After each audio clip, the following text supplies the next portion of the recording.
વલસાડ જિલ્લાની ધરમપુર, પારડી અને વલસાડ નગરપાલિકાઓમાં ભગવો લહેરાવવા માટે ભાજપ મેદાને ઉતર્યું છે।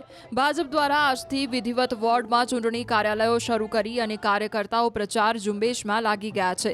આજે વલસાડ નગરપાલિકાના વોર્ડ નંબર 5માં ભાજપના ચૂંટણી કાર્યાલયના આરંભ સાથે જ પ્રચારની શુભ શરૂઆત કરી છે। વલસાડ ડાંગના સાંસદ ધવલ પટેલ અને વલસાડના ધારાસભ્ય ભરત પટેલની આગેવાનીમાં આજે ભાજપે પ્રચારનો આરંભ કરાવી આ વખતે પણ ભાજપ વલસાડ નગરપાલિકામાં પૂર્ણ બહુમતીથી સત્તા પર આવશે તેવો આત્મવિશ્વાસ વ્યક્ત કર્યો હતો। મહત્વપૂર્ણ છે કે વલસાડ નગરપાલિકામાં ભાજપે અત્યાર સુધી 7 બેઠકો પર બિનહરીફ વિજેતા થઈ ચૂક્યા છે।